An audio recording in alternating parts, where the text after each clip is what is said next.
Hello, Brad here, just to say we're super proud that the Friday 5pm podcast is sponsored by the Malt Miller, the UK's best home brew store. We use the Malt Miller for all of our homebrew experiments, as well as tapping them up for advice and binging on their awesome YouTube channel all the time. That's why whenever we release a homebrew video, we put a recipe kit live on the Malt Miller, so you can brew with the exact same amazing ingredients that we did. The same ingredients used by pro brewers.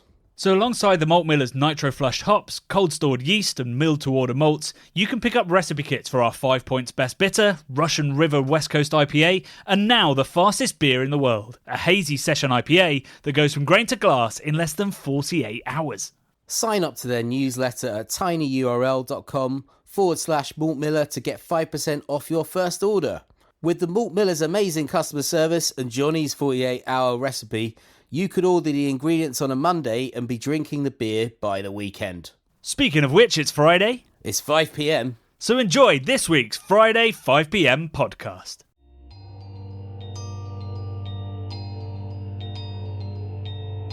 I want to thank you, the people of this country, for the sheer grit and guts you've shown and are continuing to show. It is still true that this is the biggest single challenge this country has faced since the war. An unexpected and invisible mugger. Looking now at our apparent success. And sadly, of those in hospital with the virus, 20,319 have died. And there's a pattern emerging here.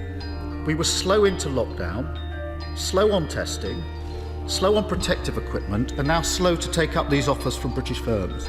That will be the time to move on to the second phase, in which we continue to suppress the disease and keep the reproduction rate, the R rate, down, but begin gradually to refine the economic and social restrictions, and one by one to fire up the engines of this vast UK economy. Hello and welcome to a very special edition of The Bubble. A COVID-19 recap, I suppose. We're getting some old guests back that were so interesting the first time. We thought we'd get some of their insight and expert opinions on, I suppose, the elephant in the room at the moment. I'm not. Is an elephant the right word for it? It's pretty much the room. It is. So we've invited back three of our favourite guests who might have an insight into the world that we're currently living in, which is entirely different to the world that we interviewed them in. So we've got Andrew Missell of Alcohol Concern UK. We've got John West of M&A journalism fame, and Tim Anderson, who is Masterchef winner and founder of Nanban, which is an amazing Japanese restaurant down in Brixton, and he's the former manager of the Euston Tap, which is an awesome bar. And between them, we thought we'd be able to offer a bigger insight than perhaps other podcasts and mainstream media outlets as to what's happening in the alcohol industry and what's happening to people's lives within it in particular. It's quite a human story we're telling with these three people. Yeah, it's about what's going on currently, I suppose, the cause and then the effect of no one really knows what's going to happen. It is a guessing game. It's changing day by day. And it's really interesting to talk to all three of these gents to sort of see where it might lead, to give us a bit more insight on where we're going to be in 6 months or a year. Yeah, and then to not be sort of caught out. But we are going to start actually with something that is happening right now, and I think something that everyone can probably appreciate, which is the fact that we're all drinking more regularly. Yeah. Is that fair, Rob? That's definitely fair. Both you and I and a lot of the nation are trapped at home and we're not going out, and it makes it all more tempting to reach for a beer at 5 o'clock to break up the day, and I don't think really anyone is still in that awkward gap between work and dinner. Exactly. Which used to be commuting. But yeah, it becomes more regular. It is a bit easier. But I suppose the flip side of that is it's usually only one or maybe two, or on a really bold day, 3, instead of going to the pub and drinking 8 pints. So, it's a change in a lot of people's drinking habits, and it's trying to understand if that's good or whether it's bad or whether it doesn't really matter. Yeah, but there's no better person to speak to than Andrew about these sort of things, and the effect of these of drinking too much. Yeah, so Andrew's he's in the Welsh office of Alcohol Concern UK, which is a charity that funds research and helps support the government in terms of the legislation they're putting in place. I interviewed Andrew just over 2 years ago, just under 2 years ago, bit of time ago.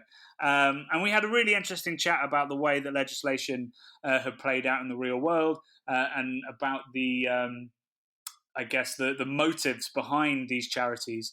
And I was really impressed by the way that he approaches it. He's very down to earth. He's a drinker himself. He understands the mindset that we're in. So it was an interesting interview to have with him again at a time when I assumed alcohol charities would be extremely concerned because, people have almost gone underground in their drinking. We don't know what their habits are right now. And I wouldn't say he reassured me, but I don't think that there has been a kind of moral panic around it right at the start, and I don't think there needs to be. And Andrew's certainly of the opinion that that's unhelpful. But yeah, what follows now is some interesting statistics and studies that have been done, some tips on looking after your mental health, and understanding why you're drinking and how much you're drinking, and what that will mean. So this is Andrew Missell of Alcohol Concern UK. Let's talk about beer, Johnny. Let's talk about AVB. Let's talk about Imperial Stouts and Imbibe buyouts of wicked weed. Let's talk about beer. Let's talk about beer. Let's talk about beer. Let's talk about beer. Andrew, thanks for joining us. No problem. I guess my first question would be, I think when the lockdown happened and we saw this huge surge in sales of supermarkets, particularly of alcohol, I think there was, what you would cynically call perhaps a little bit of moral panic about the amount of alcohol suddenly changing hands. Is that of a concern, the amount of alcohol being sold? Do you know, it's a strange one. I think we don't really know what to make of it. I mean, first of all, there was this rather strange panic of pasta and toilet paper buying. And there still seems to be a bit of a flour panic going on. So I'm assuming that people are baking loads of bread and cakes. But this alcohol panic that seemed to occur about a fortnight after the toilet paper panic cleared the shelves in my local supermarket. And it's really quite hard to know what it means. It may be that people just thought, oh, well, I can't go to the pub. I need to sort of get the necessaries at home. It may be that some people went on a massive bender. And I suppose the most concerning outcome, and we don't know whether this is true, is that people started drinking heavily, have continued to, and will continue to.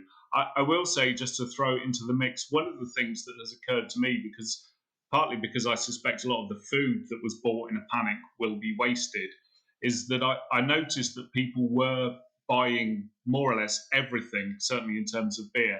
And I wouldn't be too surprised if some of that just doesn't get drunk, because people get home and think, oh, do you know what?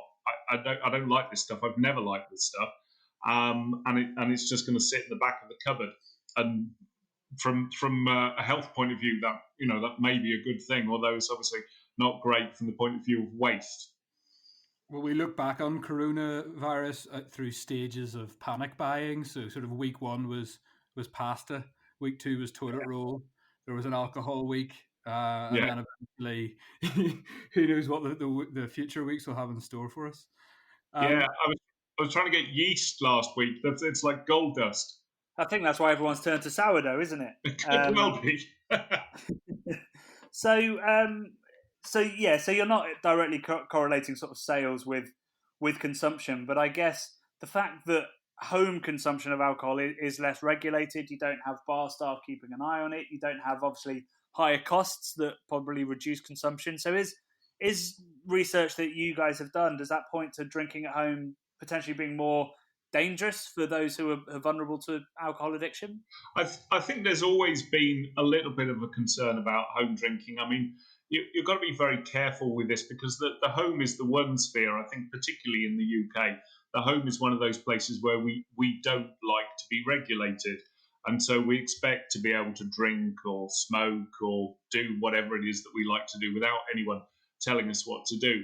On the other hand, without wishing to romanticize the pub, I think there are some quite obvious advantages to a well-run pub in terms of a drinking environment, in that if you've got a responsible licensee, and most are, they'll want to keep a lid on the drinking, because an entirely drunk clientele is just not a good atmosphere.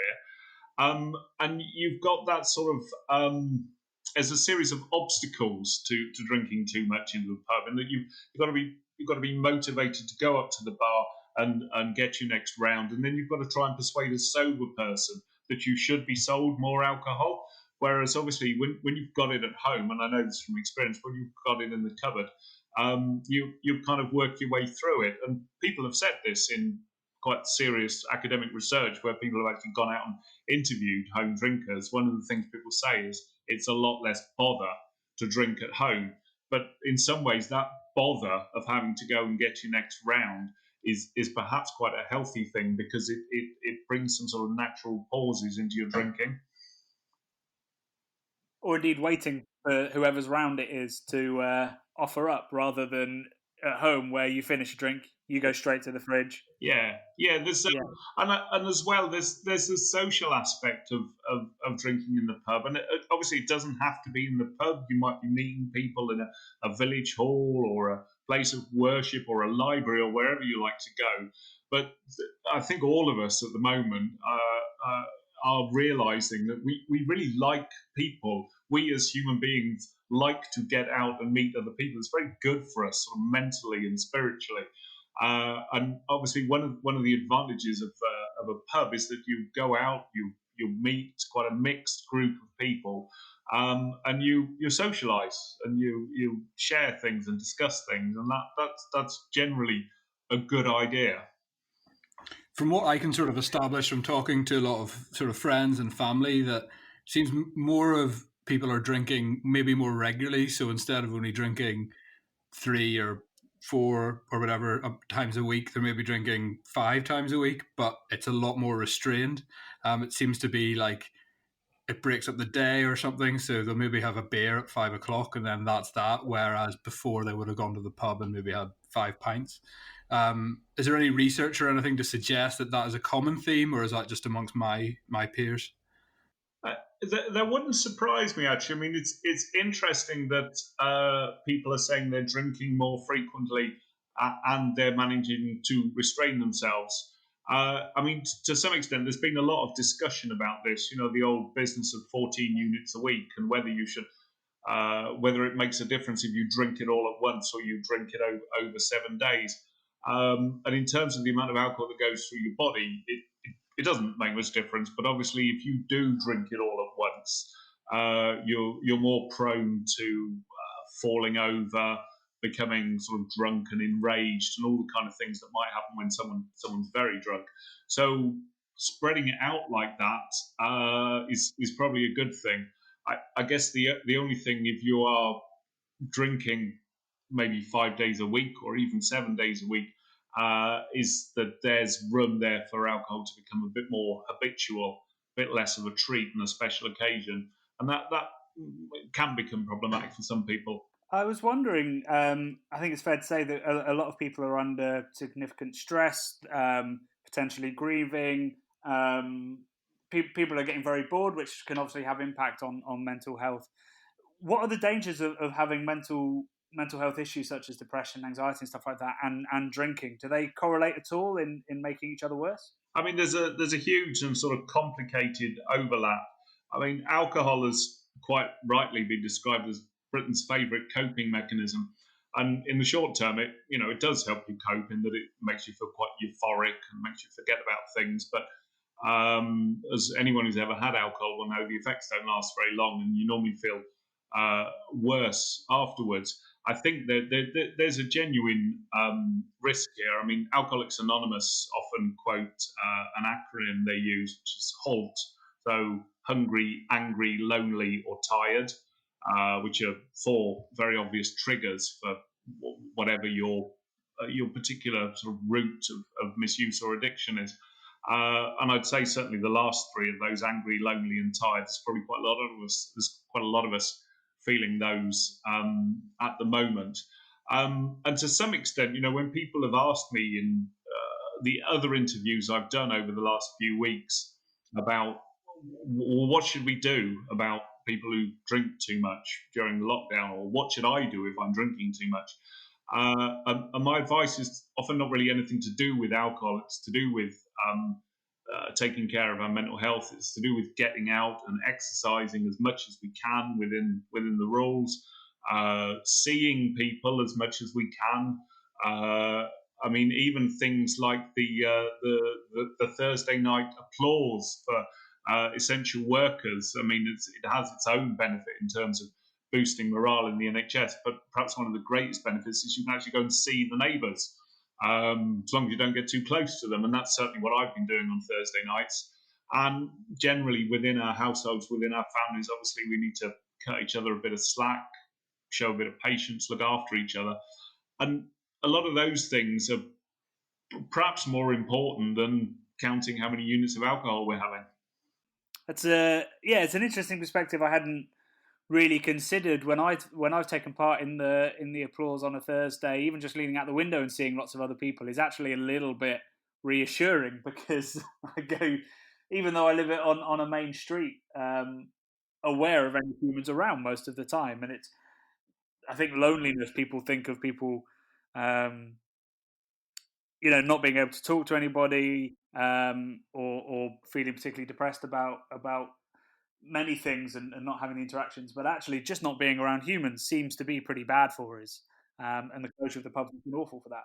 I would say so. I mean, I understand that all of the higher primates live in social groups. It's what chimpanzees and orangutans do as well.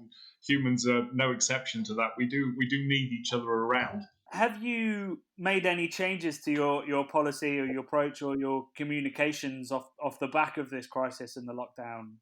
I mean, we've had to provide some very particular information, and I mean, at the very sharp end, obviously, we've had to provide briefings for people who are perhaps working with homeless people or street drinkers, which presents its own challenge in terms of looking after someone who's probably quite mobile, perhaps chaotic in their life, and how do you deal with things like that? How do you make sure that they get fed, they don't go into alcoholic withdrawal, but on the other hand, they don't drink too much, all these kind of things.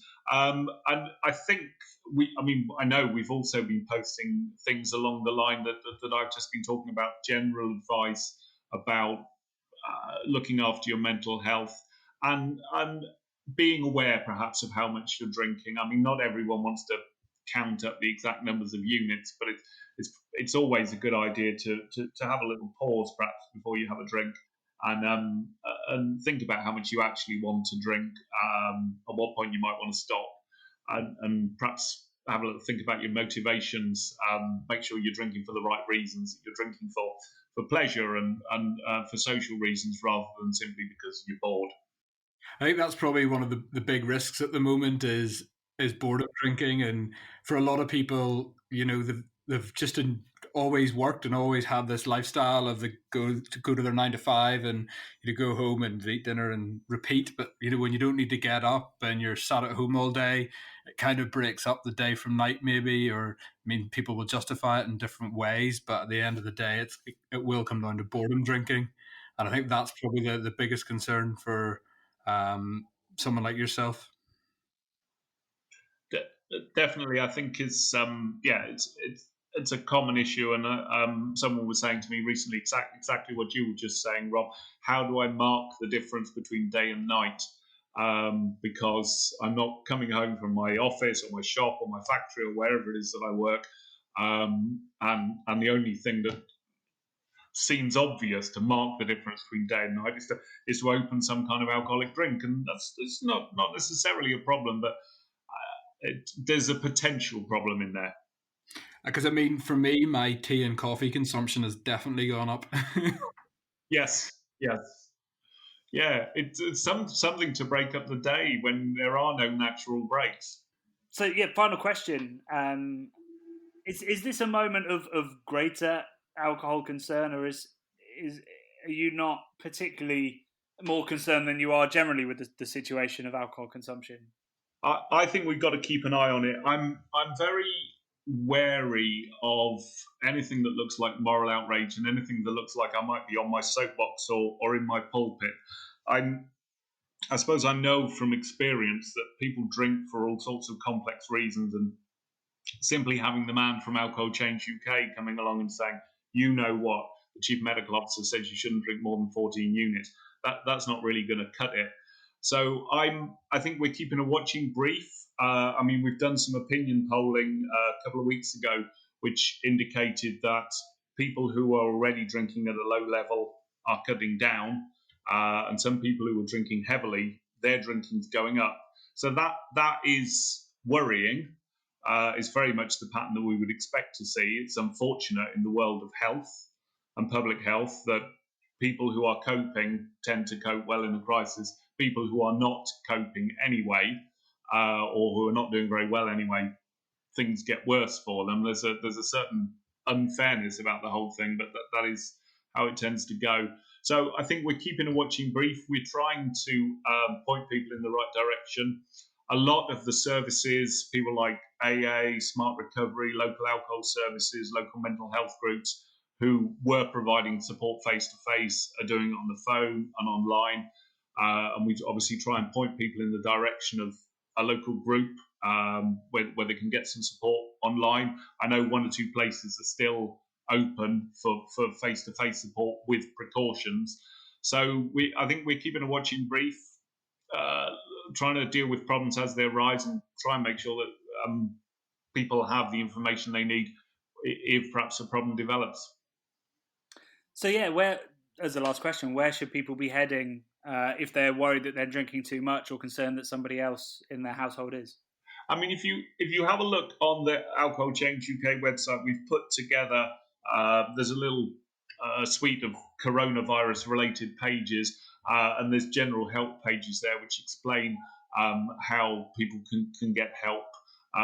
There's a range of organisations. I mean, the one that most people know very well is Alcoholics Anonymous and the related Al-Anon family groups. Alcoholics Anonymous doesn't suit everyone. It's a very good organisation, doesn't suit everyone. There's also Smart Recovery, which has perhaps a less spiritual approach, perhaps more practical, which suits some other people. And also, actually, if you look on our website, if you just have a look online, on an ordinary Google search for alcohol services near you, there are a whole range of both statutory and charitable alcohol services. I mean, there's plenty in my area and surrounding towns. You'll find the same picture across the country. And my experience certainly was that as soon as there was a hint that we were going to have to shut up shop and go home and stop seeing people, these local alcohol charities were rushing to get themselves online, to get video conferencing, telephone calls and things set up. So there will be someone in your local area who can speak to you. And there will be a group that you can join virtually, even if, unfortunately, at the moment you can't go out and sit down with someone face to face.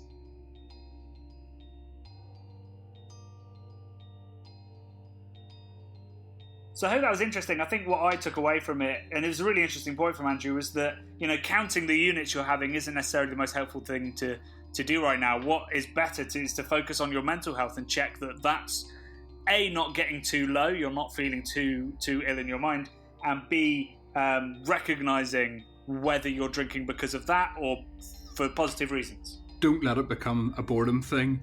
Let it become a reward and something you enjoy, obviously, but not something you're doing just because there's nothing else to do. And that is important, and that's probably a trap I've fallen into a little bit. As I mentioned to John or Andrew in that interview, that I'm drinking more coffee, I'm drinking more tea, I'm doing a lot more things to fill the day. But obviously they don't have maybe the same detriment on my health as alcohol does. So I assume you're also going to the loo a lot more often if you're drinking more tea. Yeah, just more liquids. Yeah, so our next interview is with John West. John West is a financial journalist specialising in mergers and acquisitions, so the merger market, which we originally got him on the podcast to talk about what happens during the sale of a brewery to private equity or to another brewery, to talk through the finances, the negotiations, and how that market works in terms of the market makers who connect these people. But today we want to chat to him more about the likelihood of there being consolidation, acquisitions, insolvencies in the beer market.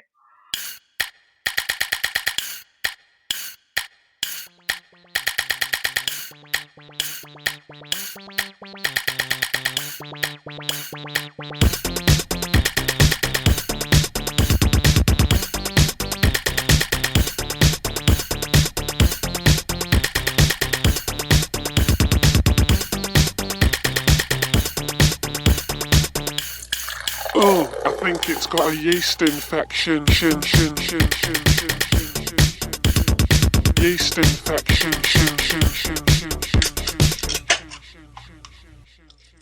So let's crack on, because I think this will be the most complicated 15, 20 minutes of the podcast. I'd love to know if you could just give us a little overview into, what's happened financially in the last couple of weeks in terms of mergers and acquisitions and activity. Is there any at all? I mean, the market is largely, and this is across all sectors, not just to do with beer, the market is essentially frozen. There are a number of deals that were in the works before the crisis happened. They were already doing due diligence, there were exclusive talks with parties, and those have perhaps reached a conclusion.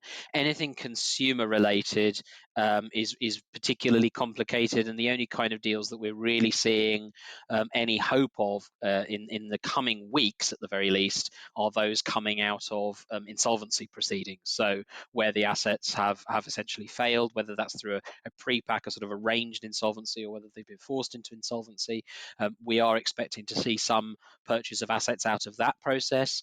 But the kind of growth deals that would be a significant segment of M&A activity, we're not expecting to see. And there's a very simple reason for that. I mean, only today, and obviously this is looking just at the UK, not wider Europe or global space, but GfK's measure of consumer confidence in the UK in April was -34, which is pretty much bang where we were in the midst of the Lehman Brothers collapse and financial crisis of 2008. So, clearly against that backdrop, it's very difficult to project what kind of financials consumer-facing companies will have, what their 2020 outlook is. We won't have any view on that, I think, for some weeks. Probably we'll need to wait till the first half results for people to have a sense of how this is feeding into financials. And it's off the back of the multiples of those financials that people will decide how much a company is worth.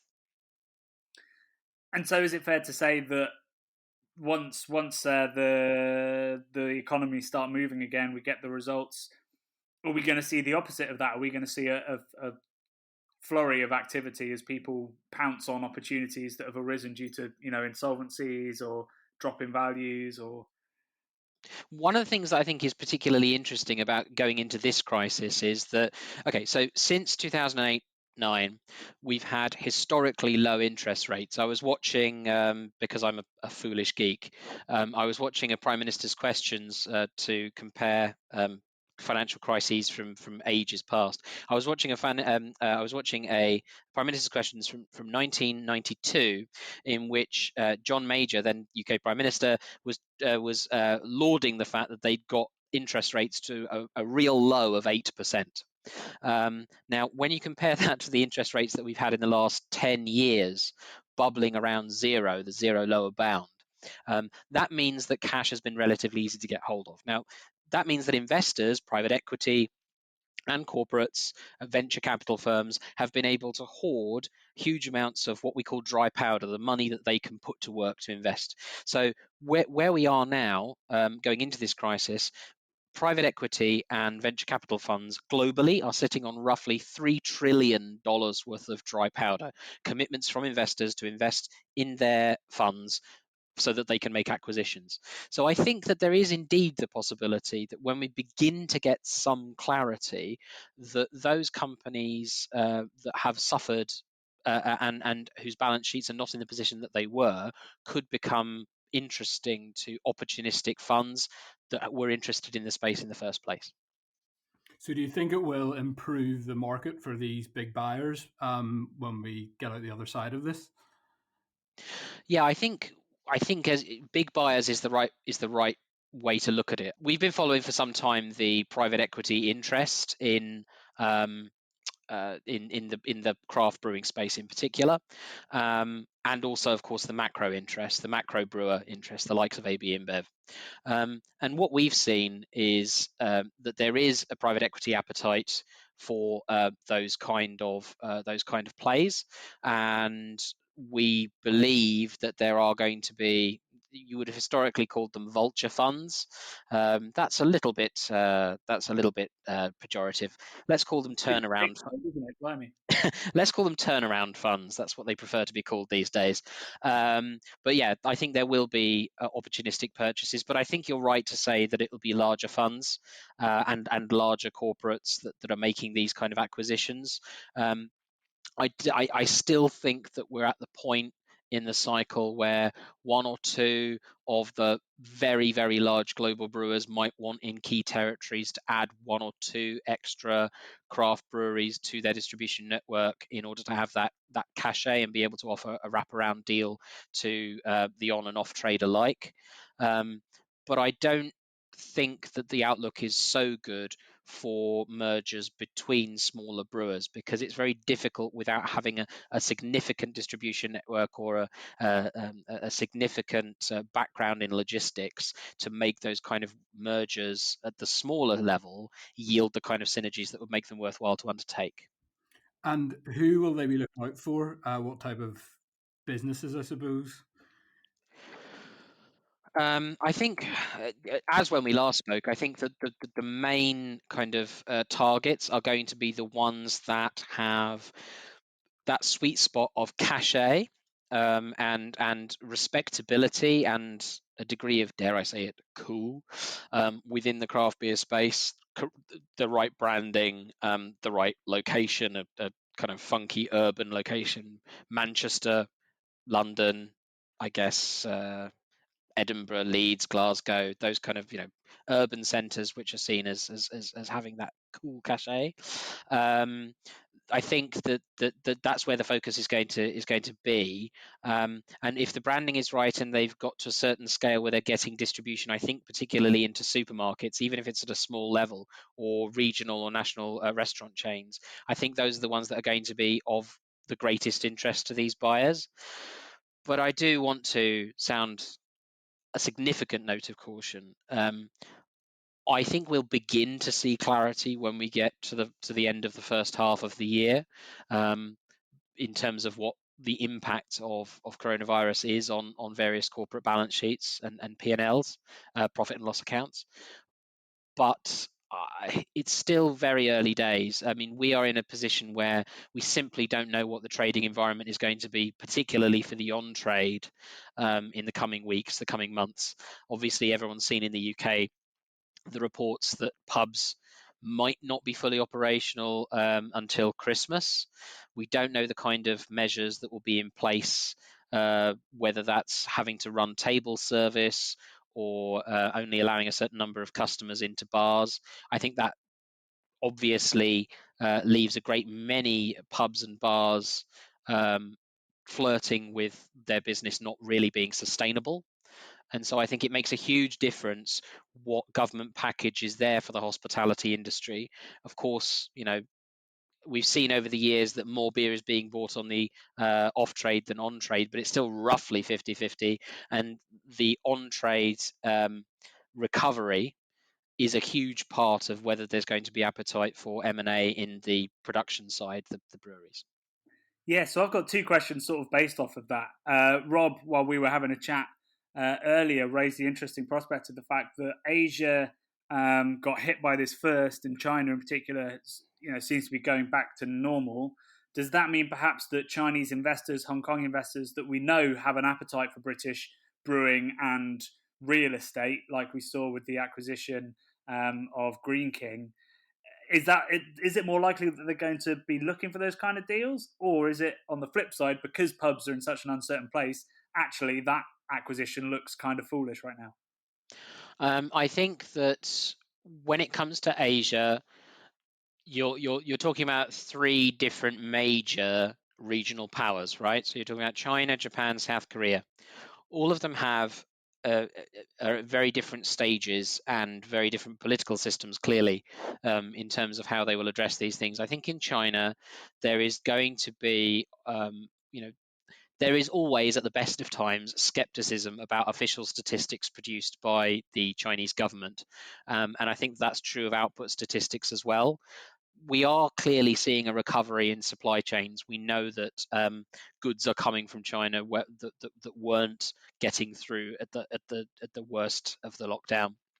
So we do know that there is recovery, but I think there's going to be scant appetite among the high ups in the Chinese Communist Party to offshore a lot of currency at the moment, and I suspect that you won't see significant overseas mergers and acquisitions. You might, I suppose, at the fringes be able to buy a craft brewery for what would be loose change for some corporates, but I just don't think it's going to be the focus.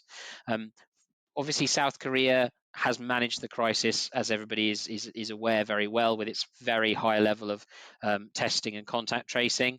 And I think that there's perhaps a little more wriggle room for corporates in South Korea to take those opportunities without that being seen as politically sensitive. Japan seems to be flirting with going back into a disaster style scenario, having initially dealt with it very well. There are concerns, let's say, disaster is perhaps too strong, but there are concerns about the resurgence of cases in Japan and the ICU capacity in Japan. And I'm not sure that corporates will be focused on M&A, certainly while that is unfolding. So we need to take a long view at how this is going to affect acquisitions and consolidation in certainly in the British market. I think so. I mean, we were talking to sources when I think back to the end of 2019, when we were in with my hat on as a financial editor, when we were looking at consolidation in the craft beer space in the UK, we spoke to a regional private equity fund, BGF, based in the UK. They made an investment in Purity Brewing, and they were talking very much about sort of building a portfolio of businesses around craft beer, mulling a round of craft beer acquisitions in the UK, prioritizing businesses in the north of England, but also looking at London. And we spoke to sector bankers saying that, obviously 5 Points was a brewery that fit the bill as an investment opportunity. Indeed, the founder and CEO, Ed Mason of 5 Points, told us that his brewery had a number of discussions with potential investors and strategic partners and continues to review options. All of that was before the crisis. Since the crisis, I really do believe that even for those promising companies,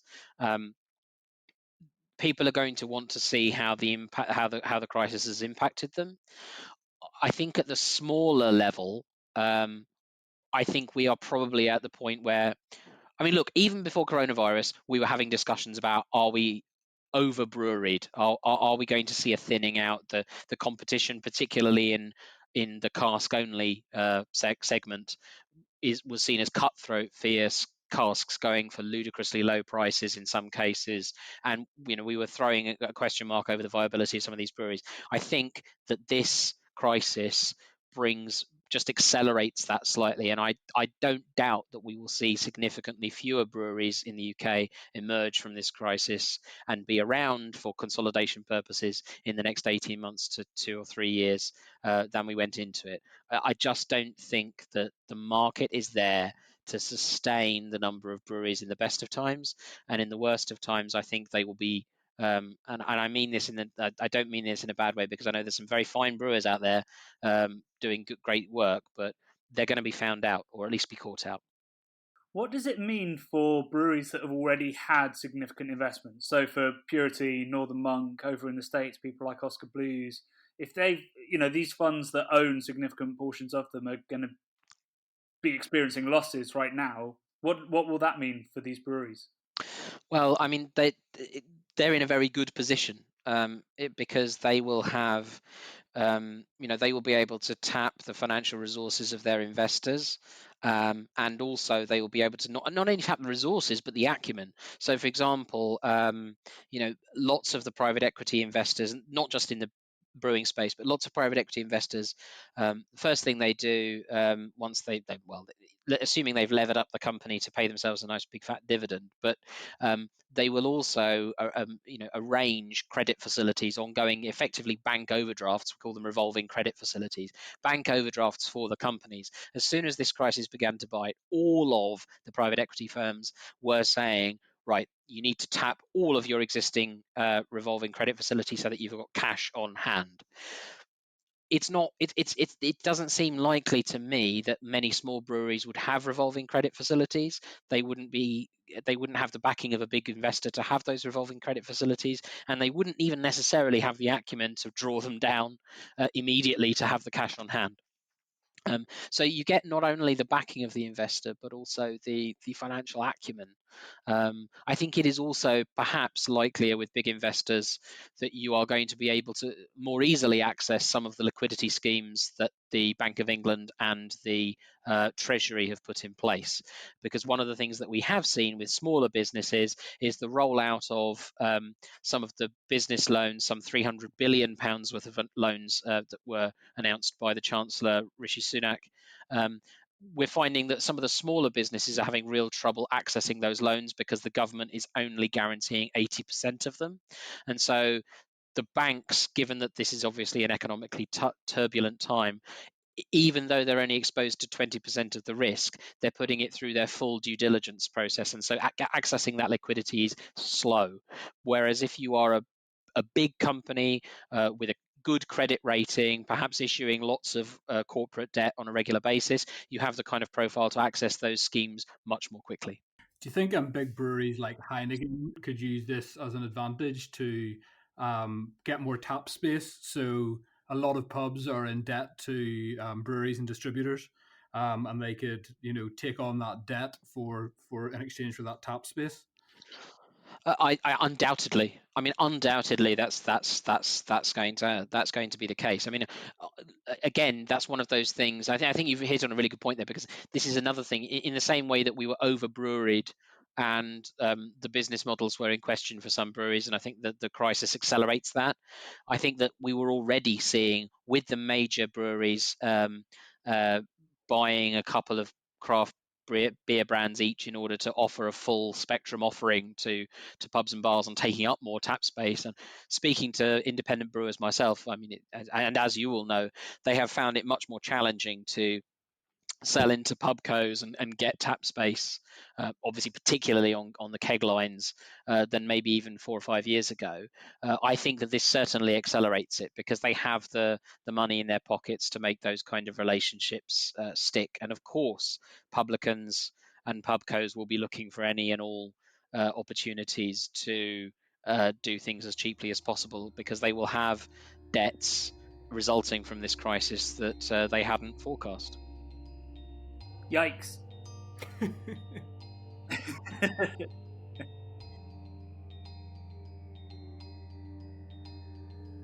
So again, really interesting from John. He's always got a lot of insight, and it's really fascinating hearing sort of his 2 cents on things. And it looks like we are in store for a big change when things come back, with big breweries trying to pick out some small breweries, a lot of uncertainty just with everything that's going on. Is it worrying? I think the most worrying thing wasn't so much that there will be acquisitions, which there probably will be, maybe not as many as we were worried there might be. What was scary is him so completely agreeing with you when he said that, well, I asked whether people with private equity behind them had an advantage, and you asked whether people like Heineken are going to be able to sort of exploit the fact that there's going to be lots of pubs that don't have any liquid assets and any liquid cash and want to get those payment terms in, like they'll sell their taps in a heartbeat. That's what's really scary. Yeah, I mean, I sort of saw this coming quite early on as a concern of mine, working for an independent beer supplier, that we are very vulnerable to that, and they have a lot of buying power and a lot of money, and we don't know what's going to come out of all this. And a lot of people will be in financial difficulties, and they'll be able to give them a lot more support than an independent brewery. Yeah, and by support you mean literally money to serve Heineken. Yeah, literally 20 grand, 50 grand to say these taps are Heineken taps now. Yeah, and then they can get rid of a bit of their debt or whatever they need that money for. So or even just get that security, even if they're not in debt, just knowing 50 grand straight in the bank and a pouring lager that they don't need to worry about. Yeah. So I think there will be breweries that will close. Some will close because things probably weren't going well for them before overly, and it will be a good excuse to, close the doors after a good run. I do think that will happen. But yeah, my bigger concern will be the ladder of big breweries coming in. And as John said quite a lot during that, there are a lot of breweries. There's probably too many, so we probably won't suffer a few losses unless our favourites go, obviously. But we can manage that. Yeah, I think it's interesting. It goes back to what Andrew said about how with this kind of crisis, the people who are struggling already, it tends to get worse for, and the people that were doing okay tend to do okay. So any brewery that already had lots of financial issues, or maybe it was a one-man band and that person sort of reached the end of their tether, they're the people most likely to go. So I'd be surprised if there were some high-profile casualties. Maybe some, like there's always talks about Marston's having a lot of financial difficulties, a lot of debts to service. So that could be a big player that goes. But mostly it's going to be those small one-man bands, brew pubs, stuff like that we should be worried about, and we should be, looking to support if they're making great beer and they're good people, and we want them to stick around. Yeah, definitely. Talking of good people and good small businesses, our next guest is the wonderful Tim Anderson. Yeah, and he's really made me want to eat some good ramen. That's what he came here for, just to remind us all that his ramen is available on Deliveroo. So we wanted to chat to him. He's a big beer geek, but we wanted to chat to him about his restaurant, what it was like. We know the stories of pubs. Like, I've been writing stories about them. They're all over the media at the moment, the plight of pubs. And restaurants have almost had like second billing to it, I think, because, pubs have always struggled. But restaurants have their issues too, like Tim says. Restaurants don't have long life cycles. They come and they go pretty regularly, and this is not going to help them. But again, he seems to say that those who adapt quickly might be able to survive, I guess.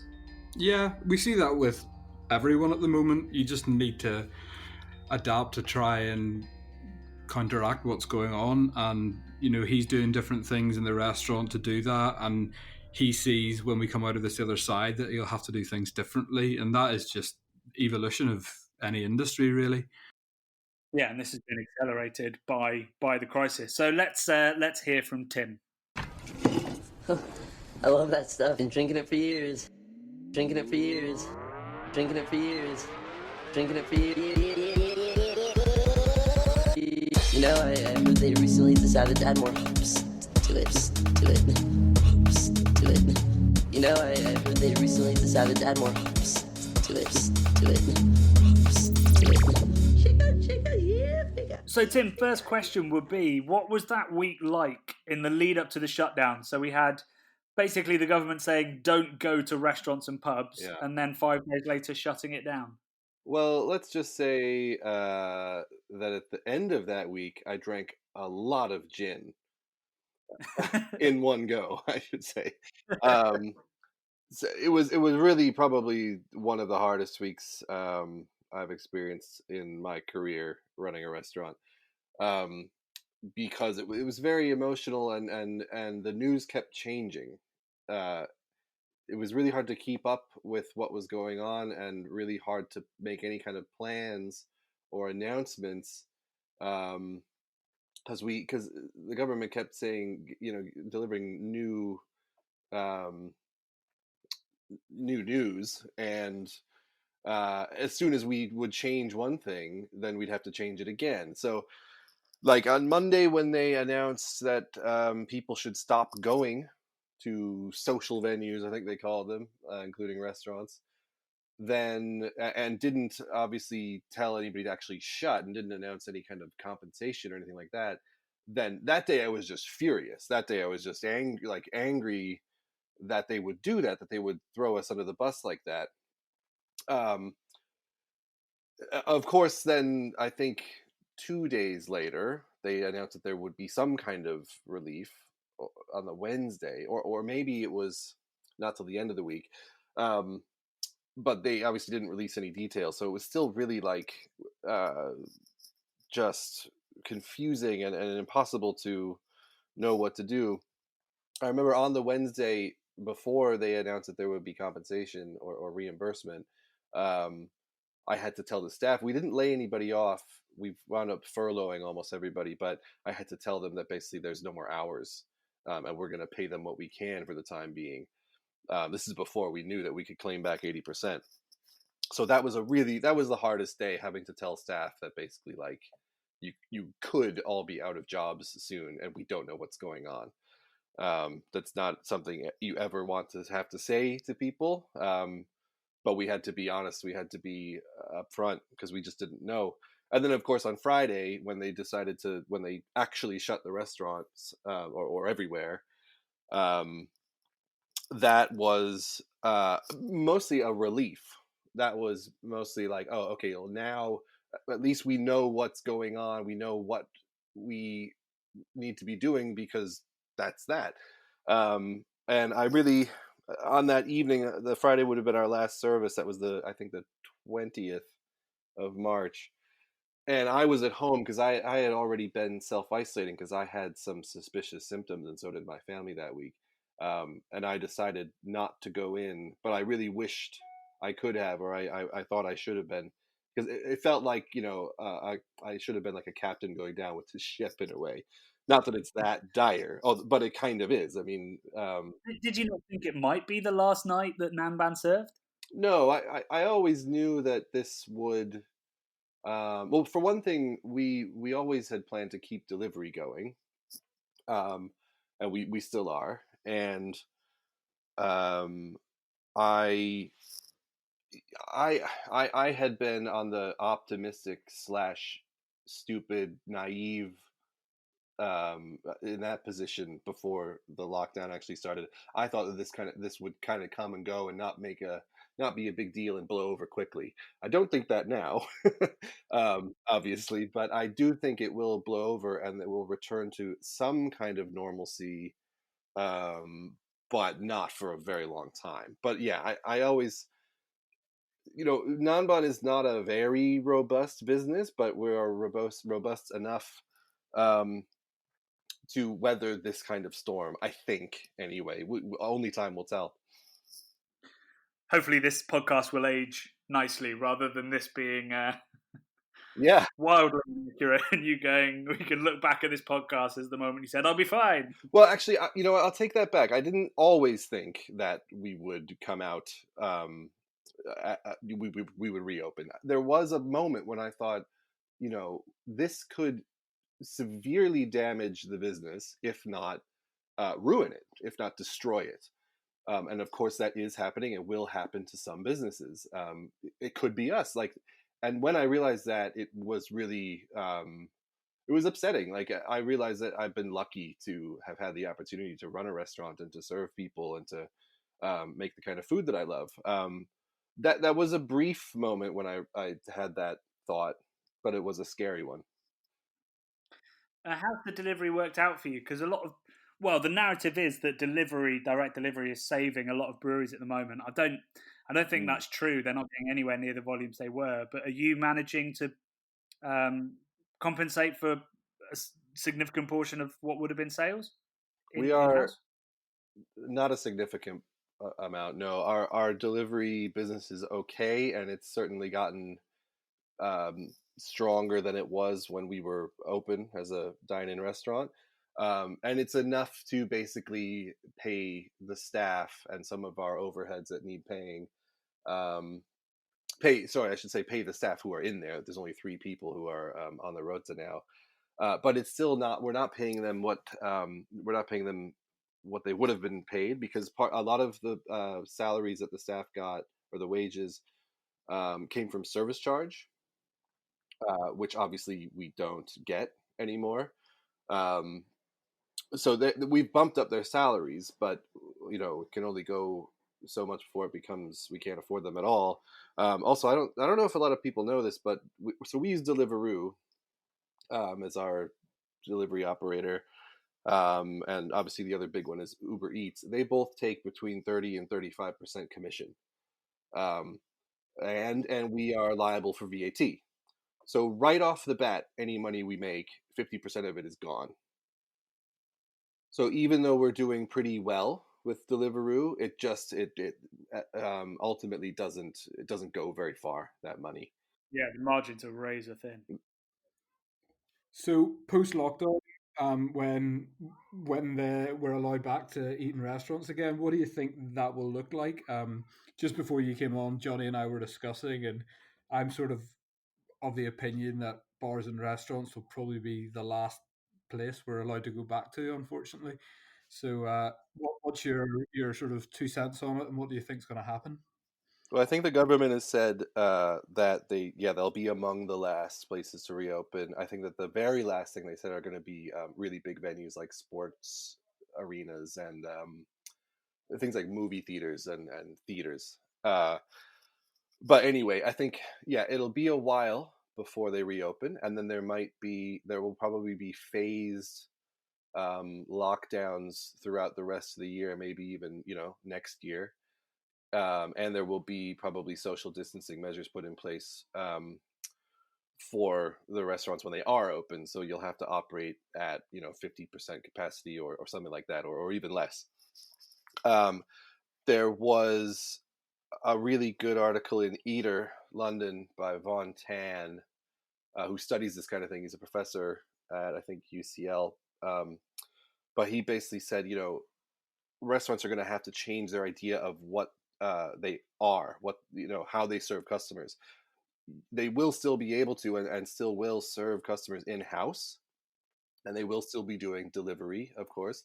But the other thing is, even if you could fill a place, so if you could fill a place at 50% capacity, let's say that's the rule, then obviously you're only making 50% of your turnover. Something's got to give with the rents and the rates in particular in order to make that business work.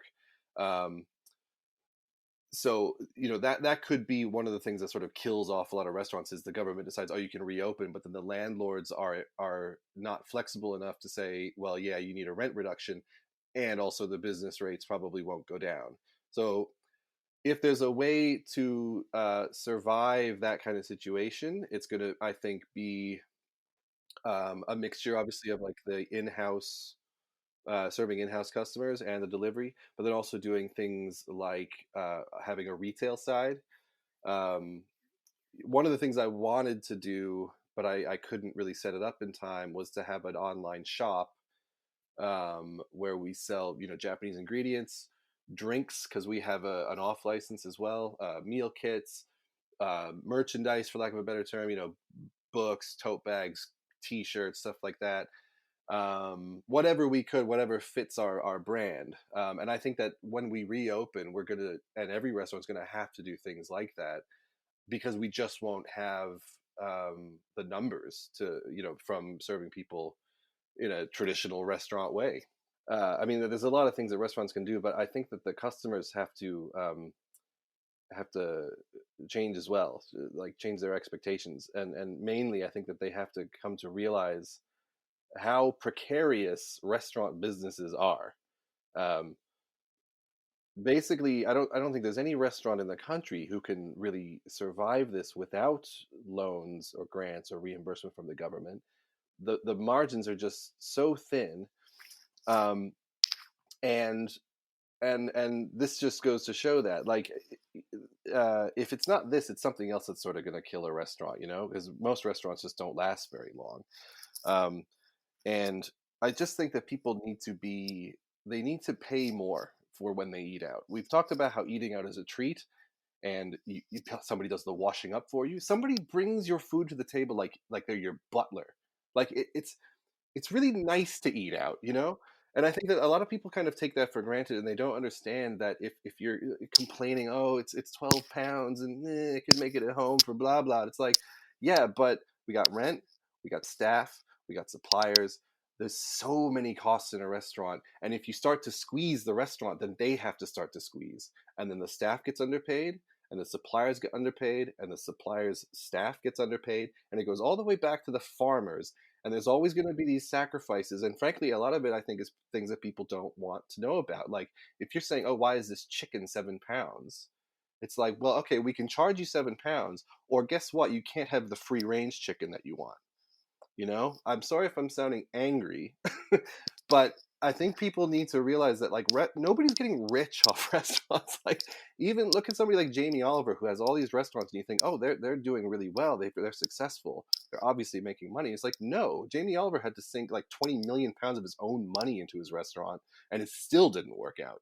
Like, restaurateurs are not greedy people who are trying to rob you. Like, we're just trying to serve food and make a little bit of money to keep ourselves and our business going. And do you have any hope that because of hopefully the generosity, the tax breaks, the business rate cancellations or reductions that are all happening, do you have any hope that might stick, and that, you know, these things that really chip away at the margins of small independent businesses might get a little bit easier? I mean, I would love to be that optimistic. I would love when the government started announcing that they were going to start giving grants and reimbursement to businesses and people. I was like, oh my God, it's like, this is amazing that they're suddenly becoming socialists. And I thought, this, like, best case scenario here is like, this is the end of disaster capitalism. Like, this is the end of the unregulated free market capitalism as we know it, and there's going to be more support and it's going to be better.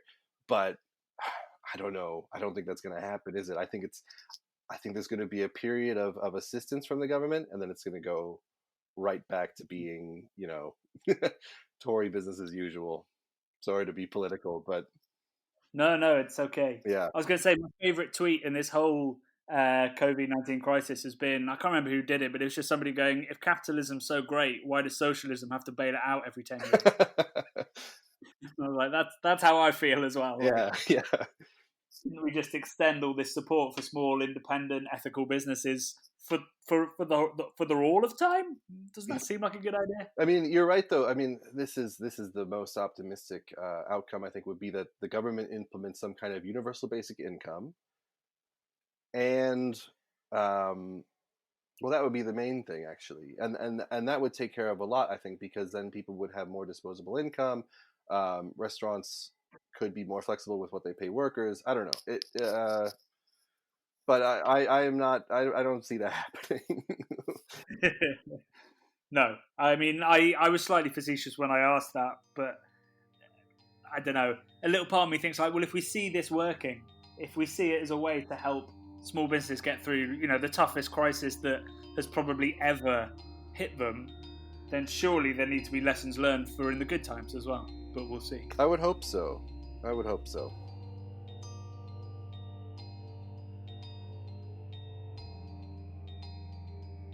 So I think from all three interviews, what I really realised is that we need to take a longer view, and lots of the situation at the moment is bad, but further down the line is when the big changes are going to happen. That's when the acquisitions and the insolvencies are going to happen. It's not going to be right now. It's when restaurants are either going to close or adapt, and it's when, you know, mental health might get real bad because of that, because of insolvencies, because of job losses. So that's really what I think we take away from this. Things aren't going to get better for a long time. No, we're really in an extended period of hibernation at the moment. Because of the funding from the government, people have been able to just sort of close the doors and go to sleep, so to speak. So it will be when the funding stops and people need to start up again, the bad debts that they're in, the staffing problems and everything else that they're going to have to face. And the market isn't going to just, when, you know, your local pub opens, isn't going to be full on a Saturday night again. It's going to be a staged growth or a step growth. and stepped openings as well. And sadly for Tim and, well, all of us really, pubs and restaurants will be one of the last to reopen again. So it's how they all adapt to that, and it won't be 100% opening as well. So they'll need to make the right amount of money on maybe half the capacity. So yeah, we'll all have to change our habits. And really strong words from Tim at the end there when he was discussing about the value of the food you eat and, you know, the beer that we all drink. It does cost a lot of money to make and produce and pay all the staff fairly, and it's something that we probably take for granted too often. Yeah, and I think, you know, I totally agree with his point that we need to pay more if we want good quality ingredients and food. But I also, when I asked that question about whether he has any hope that this might create a step change in the way that businesses are taxed, I also think a huge amount of pressure has to go onto the government to look at the fact that it's entirely weighted against small businesses. The whole business rates calculations are weighted against small businesses, and until that changes, the weight of support, much like where we've got charities supplying the NHS. Why the fuck are we having to do that? We shouldn't have to do that. They should be well funded. Why should we be paying significantly more for a ramen when a huge issue is the business rates and the rent that Tim is having to pay? There's not an equal burden put across society, and I think that the COVID crisis, if there's one good thing that can come out of it, it's recognition of that, and it's hopefully change as a result of that. Yeah, and there's been a lot of campaigns about supporting local, because they're the ones that have been really affected by this. All the big businesses, the Tesco's of the world, they're actually doing very well at the moment, but they will come out the other side. But it's the local business. And they're finding it easier to get support, like John West said. Yeah. The small guys are struggling to get access to the funds that were literally created for the small businesses. So any help that, you know, we're all doing is really appreciated by small businesses, by all our local breweries and stuff that you can get your beers off and your food from. That really does help them, because at the moment it's a lifeline. It's cash into their business that, you know, otherwise they just don't have.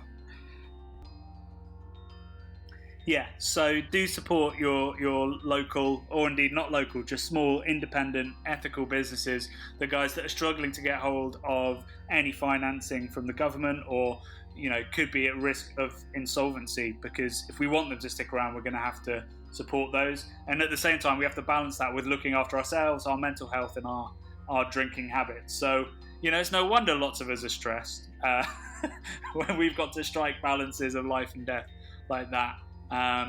But I hope that's given you some perspective, helped you pick where your pounds are going to go and how you're going to react over the next couple of months.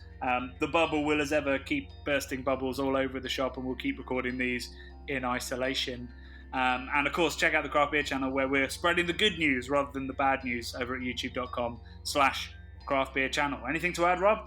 Yeah, if you need any good beer delivered straight to your front door, you can get over to beermerchants.com as well. We still got lots of fresh stock coming in, so, and you're supporting local and me.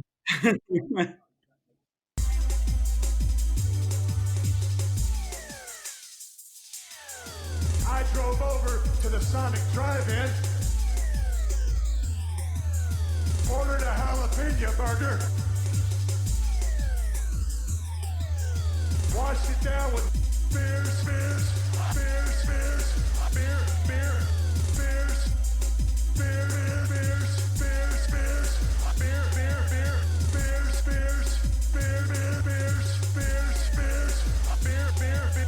I said, Stone Cold, why have one when you can have them both? The Bubble Podcast is brought to you by the nerds behind YouTube's Craft Beer channel. Head to youtube.com/the Craft Beer channel to watch this week's video and over 400 more exciting episodes. If you love what we do, please do subscribe and even join our Patreon at patreon.com/craftbeer channel. Love and beer.